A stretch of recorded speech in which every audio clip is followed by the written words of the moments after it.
All right, welcome into the official. I'm your host, Alfred, and we've got, of course, a great show for you this week. We are going to talk about the Elite 11 finals. So it is a QB-centric episode. We're going to talk about all the QBs, or most of the QBs, that have been invited to the finals. Some we've already talked about quite a bit on this show, but we're going to try to highlight a lot of the ones we have not talked about already and give predictions and who we think is going to be MVP, who we think is going to be in the 11, all that good stuff tonight on the official.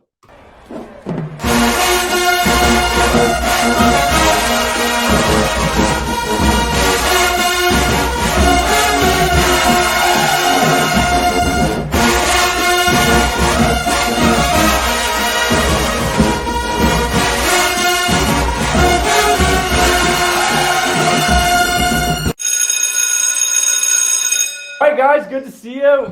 Welcome back to the official, everybody, and good to see all the boys in the house here. Before we get started, definitely want to mention our home field apparel affiliation we have now. So if you want to go to that website, I'm wearing a Minnesota National Champs 1979 shirt, and you got the little hockey gopher on there. So it's not all football, but college apparel with a bit of a unique aspect. They've paired with various colleges to come up with aesthetic that is oftentimes kind of a retro feel or older logos and newer logos. So it's really a great website. You should go check it out. And if you enter campus number 2 Canton as your promo code, you're going to get 15% off at Home Field Apparel. I literally have like 10 of their shirts. I'm probably going to be getting some sweatpants. They have hoodies. It's a great website if you love college football or even college anything. And want to wear some gear that looks a little unique and different. So go there, homefieldapparel.com, enter the Campus Canton promo code, and then also, of course, campuscanton.com is our parent website. Everything you need for the college side of fantasy to the NFL side of fantasy. Obviously, this show focuses on recruiting, but membership starting at $2.99, tools, rankings, articles, meetings with the founders to talk about your fantasy team, anything you want, starting at $2.99 per month and going up from there. So go check out campuscanton.com. Now, down to business. It's the Elite 11 finals, guys, coming up this week, I believe. We love to see this time of year. The best QBs in the country are going to be there. David was able to make it out last year. I don't think you're going to make it this year, unfortunately, but we're going to talk about it. So I'm going to throw it out to you. Who's the favorite? I think there's one name in mind, but I want to throw it to you guys. Do you have any other ideas on who might be the favorite to get MVP in the Elite 11 this year? I mean, I don't know about Dave, but I think for me it's pretty easily Rayola. I mean, I think at this point he has the best combination of tools, and I think he should thrive in the environment. David, you got any hot takes for us? Yeah, I think it has to be CJ Carr. No, I think Rayola. I think Rayola is a pretty strong favorite. And the other guy I mentioned was Julian Sand. It sounds like he did really well in his regional, and he's committed to Alabama. Just a super rock steady player. So I could see him just like his whole kind of body of work. That if he has a good week, he could possibly win it. But yeah, I'd say Rayola. Yeah, I mean, we'll talk about some sleepers here, but I think the odds-on favorite is Raiola. He's the number 1 player in the country. But, I feel like the number 1 QB going into these events sometimes has a disadvantage. I don't know if it's expectations or what, but I mean, I remember Quinn Ewers, I don't think, won MVP at his Elite 11 finals, and he was a 1.000 ranked number 1 player in the country, one of only 2 QBs in the history of 24/7 to be a 1.000. So, I don't think it's a foregone conclusion. I think, though, the odds-on favorite, you got to say Rayola. We'll talk about some sleepers in a minute. And we've talked about Rayola a bunch. He's got the cannon. He's a great prospect. So we don't need to beat that into the ground anymore. But before we get to the sleepers, what do you think about the roster as a whole? And is there anybody you wish was there that didn't make it out? Matt, we'll throw it to you. You've got a name here on the show sheet I don't even recognize, a guy you want to be at the Elite 11. What's his ranking in 24? Is he even at the top 30? If he isn't, he might be just outside. I mean, he's a recent riser, so. Okay. But yeah, as in terms of the Elite 11 roster as a whole, I mean, I think we all agree to this point it's a pretty weak quarterback class. There's guys with traits, and we'll see how they stack up together here in the coming week. But I'm not in love. And my sleeper pick is Miles ONeal. He's I believe he was out of Connecticut originally, just transferred to New Jersey to the Hun school. So going up against a little bit better competition this year. The offers have been flowing in. I think Michigan State was the first one to give him a big offer, but he's getting a ton of Power 5 offers in the last month or so. 6'5", 220-pound, big arm, not really very mobile kind of guy. But yeah, I would have liked to see how he stacked up against some of these guys. I don't think he went to any of the regionals. I could be wrong about that, but I don't think he did. Interesting. Yeah, I mean, a guy who doesn't even go to the regionals, tough to make it to the finals. But all right, so Miles ONeal, new name. I don't think we've talked about him at all. But late riser and sounds like a big old pocket passer. I think that's like what I'm going to call these guys, just forever now. Pretty much. David, talk to me about Demarcus Davis. He's your player you wish was at the finals and is not. I wish he was there. I mostly because it would be a little Cinderella story for me. He's just like a 0-star guy I identified pretty early. He's already been rising, so he's not as fun to talk about. But I think he was a top 3 performer according to 24/7 at the LA Regional. And I just think I like the way he throws it, man. He's got really good arm action, really good power, and he's got that, he's 6'4", 190 with a nice frame to fill out. And I think he's an ascending player in general. So it would have been cool. I didn't think he would because he's still pretty raw. So I'm not surprised he's not invited. You never know though. Like someone could always like Nico bailed out last year, and then there's always like a late addition. I think the year that CJ Stroud won. Was it like Novosad? Was he a last minute invite, or was he already there? He was already there. It was Jackson Smolik. Smolik, yeah, who wound up at Michigan State, I think. But I think Smolik actually made the top 11. And then the year that CJ Stroud won it, he was a late addition. So you never know. He could be one of those guys like last man in type thing. Do you believe in miracles? All right. So my sleeper, not my sleeper, but the player I wish was there is my guy, friend of the show, Walker White. Would love to see him have competed in the finals. Saw him after he had just finished his sophomore year at a regional in Nashville last year. Really impressive guy. Just kind of visually was one of the biggest guys there just after his sophomore season. Got a really nice arm, great mechanics, and he's mobile. Needs to work on his accuracy a little bit, and I think he'd be fine telling me saying that. Like he knows it, but would love to see his progression from last year to this year. And he was supposed to be at the Atlanta Regional, didn't make it. I was talking to him a little bit. I don't know why he didn't make it out there, and so obviously missing the regional, I think, put it pretty hard to make the finals. He's a top 10 QB, though, I'm pretty sure, in the consensus. So, he would have been a candidate to get over there. Really wish could have seen him, but we'll just have to wait till he's on the plains at Auburn. So that's my guy. Now switching gears, players that are there that maybe no one's quite giving a chance. I mean, I think that general consensus is Raiola. But we're going to shoot our shot here. Who's a lesser-known guy? I think we were talking before the show a little bit. It's like Raiola, maybe Julian Sayin could be considered co-favorites, maybe if you wanted to be a little bit edgy. But it's really Raiola, maybe Sayin, and anybody else would be a sleeper at this point. So, throw out plenty of names. We'll go with Matt first. Who would be your guy you think could surprise? And it's not out of the question that somebody does take it home over Raiola, the MVP. I'll be going with Colin Hurley. I mean, he's kind of my guy in this class. He's the youngest quarterback by far. He reclassified, not even going to be 17 yet when he steps on campus, and easily one of the biggest arms in the class. I would put him on the same tier as Lagway and Raiola, as a tier of their own in this class in terms of arm strength. I think his arm is that good. Crazy velocity, super young for the class, but accuracy problems. He's definitely had to deal with that. Definitely want to see him clean that up, but it seemed manageable enough for him to be one of the only people to get an invite, one of the only 7 people to get an invite on their, on the initial Elite 11 regional workout. So I think that says a lot. I think maybe he's cleaned things up a bit, and the ceiling is through the roof.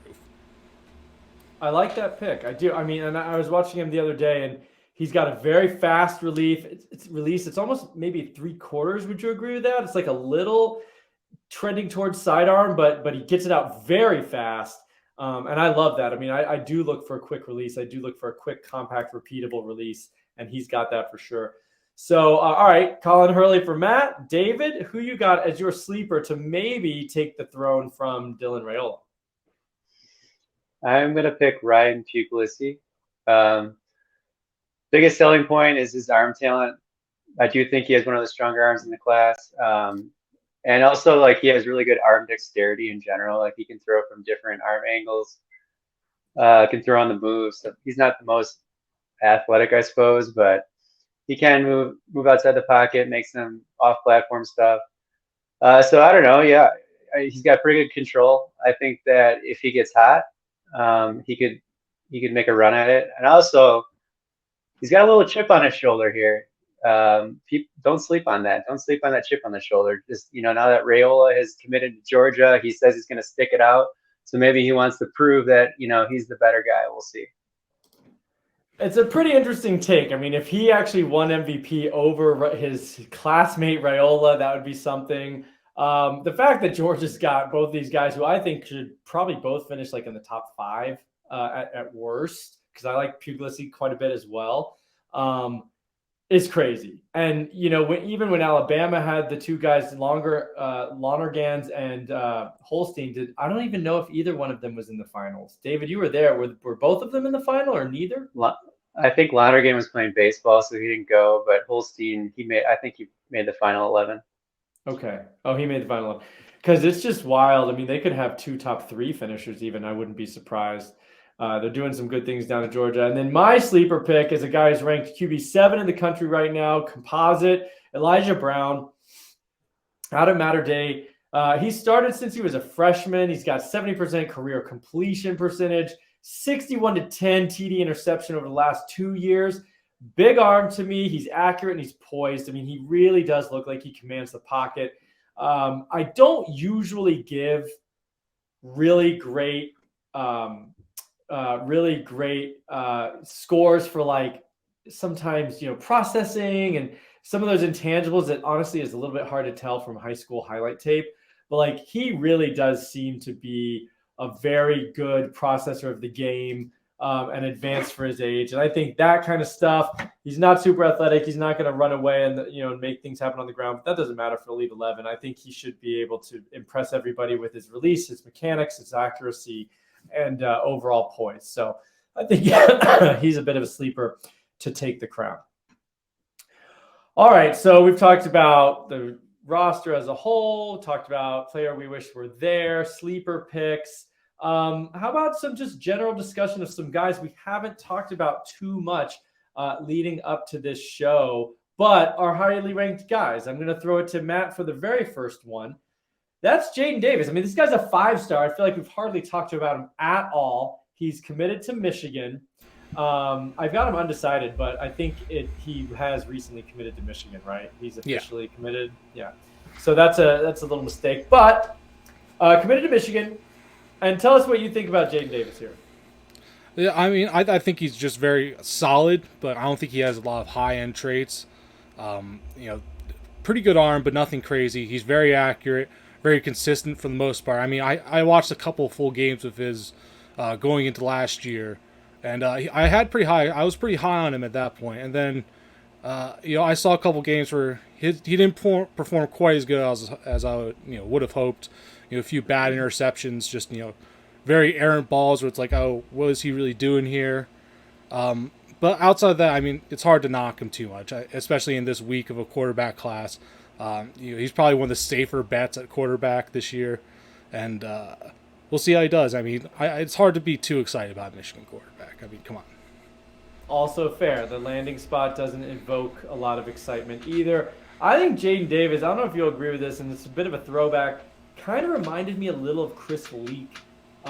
Just a nice, crisp delivery. He does deliver a pretty ball. He's incredibly accurate, not super mobile, but just kind of like very high floor, looks very solid, and delivers a great ball. I mean, 72% completion percentage is fantastic, and I think he had that at least last year, while throwing for tons of yards. So kind of reminded me a little bit of Chris Leak, which, is not a knock, but it's not like super, super high-end stuff.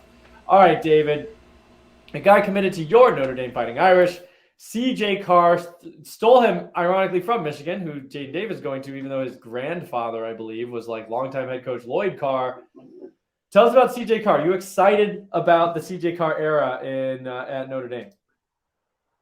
I'm not a very excitable guy in general, so no, I don't know. He's like a big intangibles guy, I would say. Like a leadership type guy, a smart player, accurate, good mechanics. He's got to clean up some stuff as far as like turnovers and stuff. Some of the games I watched, he had some fumble issues and he had like 5 interceptions, which isn't a lot, but there's some things to work on, I suppose. But pretty good size. He's like a high floor game manager plus maybe. But I think he will be a multi-year starter at Notre Dame, and he'll probably win a good amount of games, I would think. Yeah, I mean, I think that these guys are guys we haven't talked about too much because of what you said. Davis and Carr, both kind of high floor, but not super exciting, not super sexy, and can't really see a tremendous ceiling, but maybe they will surprise. So those guys, high-end guys, Davis a 5-star, Carr a high 4-star. For fantasy purposes and landing spot, fantasy purposes, and kind of their skill set, we have not been super excited about them, but should be quality players. And I think both of them will probably show well in this particular event. I think something that I should have pointed out before, Jaden Davis did not get invited to the Elite 11 finals originally after his regional performance. CJ Carr did. So there's at least that. Yeah, good to hear that point too. I mean, some guys, DJ Lagway was a 5-star guy who didn't get invited after the first round either. All right, so Matt, back to you with a guy who is probably fantasy relevant and interesting as well. Hammond, committed to Texas Tech. Talk to us about him. Yeah, I really didn't know anything about him until a few days ago when I finally dove into his film, and I was pretty impressed. I mean, there's a lot to like there. I think his arm is definitely intriguing. He can throw, pretty laser balls. Definitely a pretty mobile guy, good size. Probably not the most accurate and definitely lacking some touch. I mean, he didn't really ever like lob a ball up to guys or anything. He's kind of just drilling them at his receivers every time. But hey, good enough that he was able to get the Elite 11 invite on the second pass through. He wasn't, an initial guy, one of those 7 that I was talking about before. But especially going to Texas Tech, I like him more than Jake Strong. I believe that was who their most recent commit was at quarterback. I like him more than him, so maybe he could be their next guy, unless transfers obviously. You muted. I was a little on Jake Strong as well, kind of backed off on him, and I'd say Hammond is a little more interesting. Would you agree Hammond reminds me a little bit of Max Duggan type of player? I don't think he's that level of athlete. Duggan was, running at 4.5s out of high school. So Okay, fair enough. Maybe a less athletic Max Duggan, which still is kind of interesting. Yeah. All right, so my next guy is not super exciting, but we want to talk about these guys because they are, they did get their invite to the finals. But Daniel Kalin, committed to Nebraska, just kind of average everywhere. I mean, honestly, there's not a whole lot to get excited about. He was a first-year starter, I think, as a junior, so still maybe learning and developing and maturing. But he's got decent anticipation, and he's kind of, even though after only starting 1 year, he just seems like a mature guy who's probably college ready. But again, I think just a serviceable type guy who may have already peaked and just not a lot of athletics upside, although he did meet the bare minimum 10% rushing market share for his high school team. So at least he's not a 0 in the rushing department, and a decent 36-7 TD interception. But that's in 1 year, and 7 interceptions isn't it's just kind of good. It's fine. I think he's fine. I don't have high hopes for him in this competition. I think he'll be an afterthought, but not a bad get for Nebraska because they're Nebraska, and if they get a decent 3-star, that's fine. All right, throwing you back to Matt, you get another exciting guy to talk about. Give us your scouting report on Trevor Jackson, what we should look at during this competition. Yeah, so he was kind of a surprise, invite that I don't think anybody was really expecting. He's one of those 7 that did get the initial invite just off his first regional workout. So that's definitely good to see. They obviously saw something there. I'll be honest, I wasn't in love with his tape when I went back and watched it. Apparently, he was playing with a bad shoulder during his junior year, so I'm hoping to see a little bit more next year. But he's one of the youngest quarterbacks in his class. He'll be, 17 and a half at National Signing Day, which is very, very young for the class. And he has one of the more high-end arm talents based from our friends at Breakaway Data. He has the highest ball score in this class, which is a combination of their max throwing velocity and their release time. So that's definitely impressive, him being considered that high of an arm talent. Again, I didn't quite see on the tape. Maybe it was the shoulder holding him back a little bit, but I definitely will bet on a guy who's extremely young and with a very big arm. Okay, I like it, and he's a little athletic. He's got some juice in the legs. I mean, I wouldn't call him Lamar Jackson, but he's definitely got some juice on the ground for sure. David, I believe this is a guy that you're going to have to talk about here that Austin kind of likes and saw in the Elite 11, I believe, last year. I think he's been talking about him for quite a bit now. That's Dante Reno, headed to South Carolina.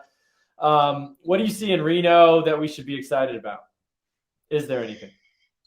Yeah, I mean, you kind of highlighted it right there. He's another intangibles guy. Really good competitor, good leadership. His dad's the coach of Yale. I think it's Tony Reno.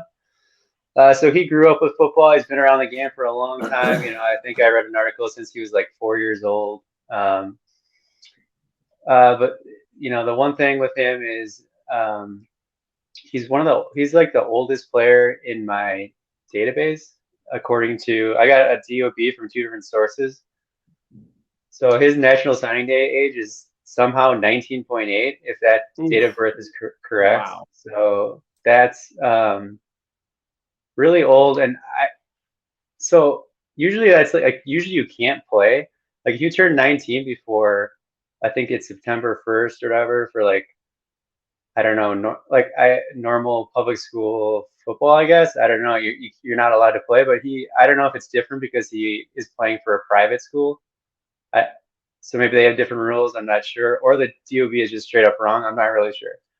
But it's 2 different sources. On3 and like his baseball, what's that baseball website where they Perfect Score, probably, I think. Yeah, Perfect Score. So anyways, so I think he's probably closer to his ceiling than a lot of these other guys, you know what I mean? Since he grew up with it, he's been around it for so long, but he is a smart player. I don't think he had any interceptions last year, and they play like an abbreviated. They play like 9 games for whatever reason. Probably because there's like so many other private schools that played. I think it was Massachusetts or Connecticut. Can't remember which one. But so yeah, I would say he's probably closer to his ceiling than a lot of these other guys.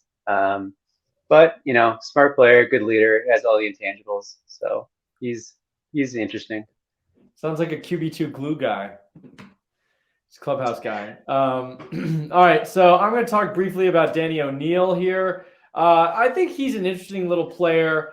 6 feet 185, so kind of on the smaller side, but he's, I think he's compact, but everything about him is compact. So like his body size, but also his, his motion. He's got a quick release. I think he delivers a pretty nice ball. I mean, he's the kind of guy that you could probably say if he develops perfectly and hits his absolute ceiling, in that Drew Brees type of mold, just like a smaller guy, navigates the pocket pretty well. He's got some athleticism, but then can deliver a quick on-time football. And he does have a nice release, and I think he delivers a nice ball for sure. But going to Colorado, so that's a little interesting, just because we all kind of want to see what happens with Colorado. And then otherwise, I would imagine he doesn't hit the ceiling of being Drew Brees. Like that's just like pie in the sky, if you want to say perfect outcome.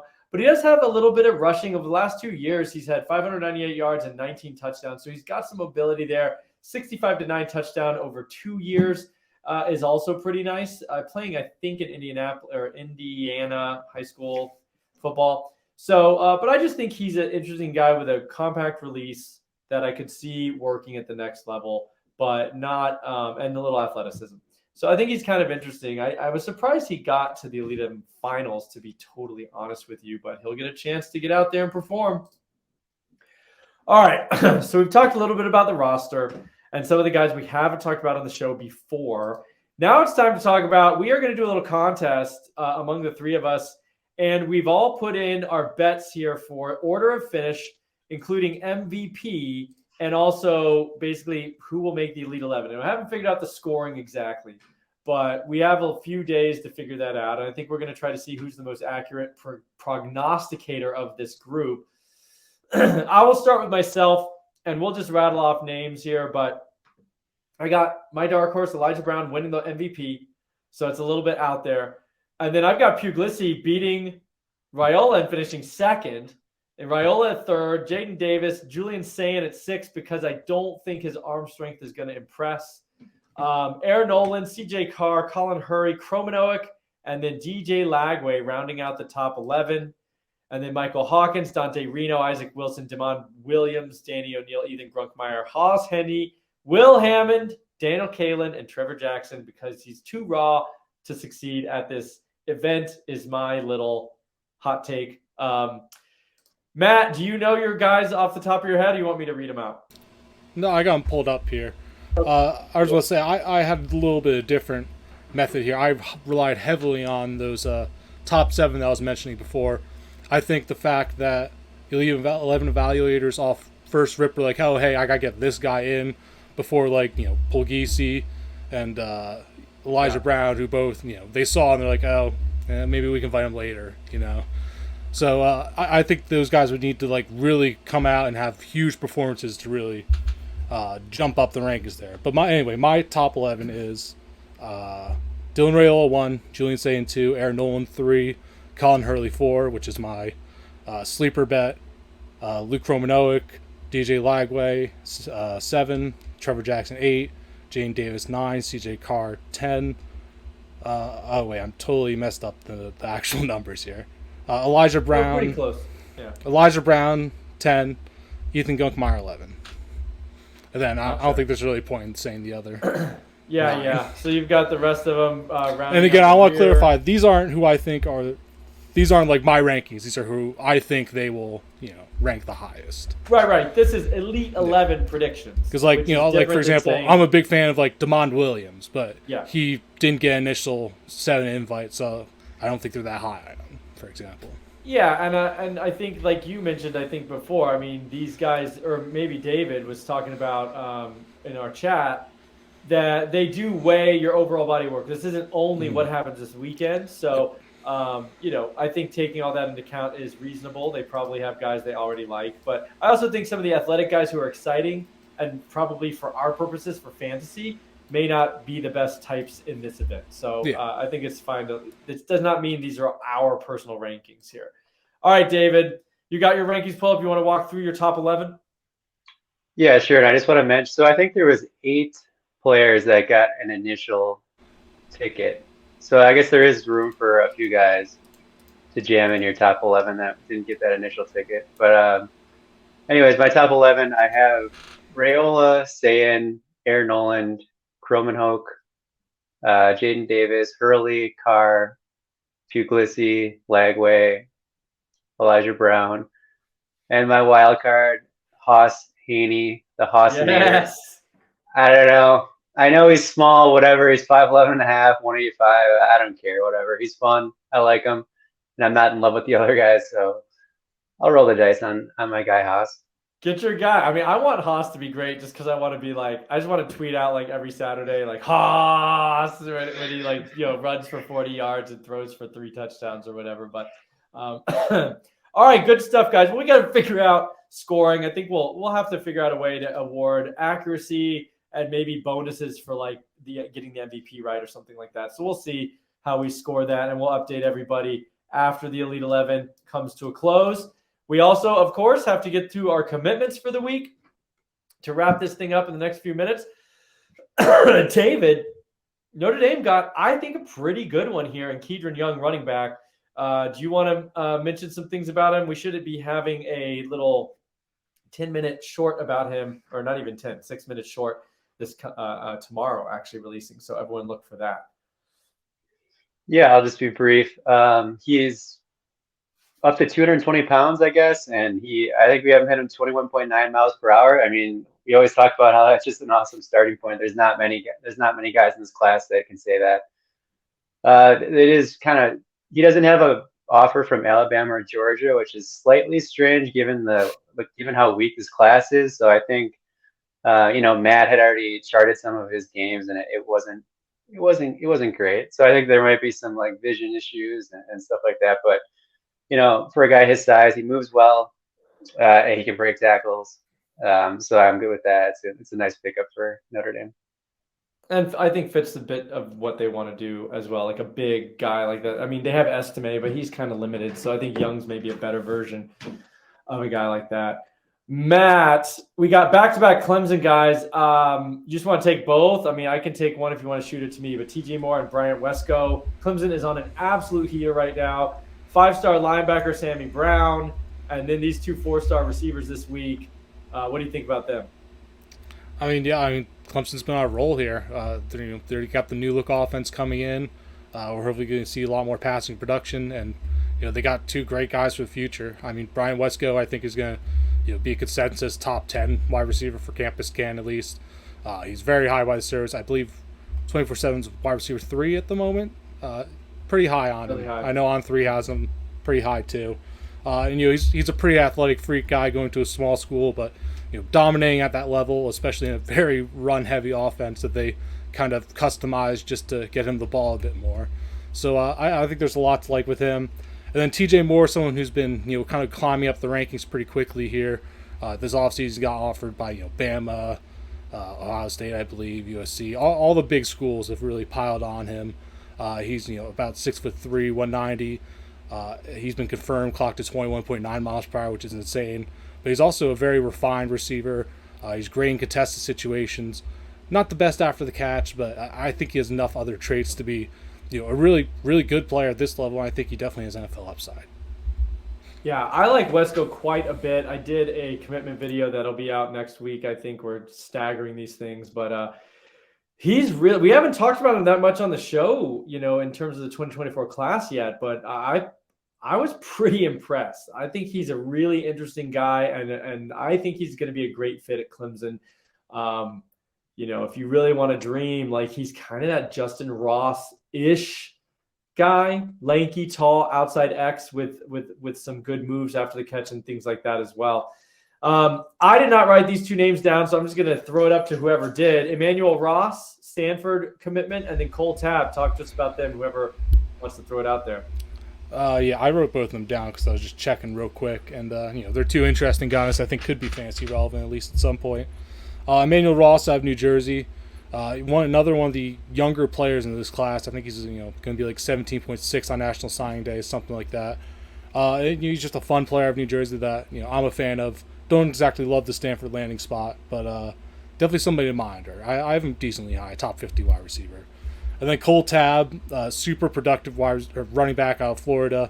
A bit tiny, but he's a big-time weightlifter. Crazy production. You look at, I believe, over 2,000-yard rusher last year, with some pretty good receiving stats on top of it. So, fun player, bit small, but could definitely be productive in college. All right, good stuff. So Stanford pulling the Clemson light, getting a bunch of commitments this week as well. But yeah, all right. Well, that sounds good. Good stuff.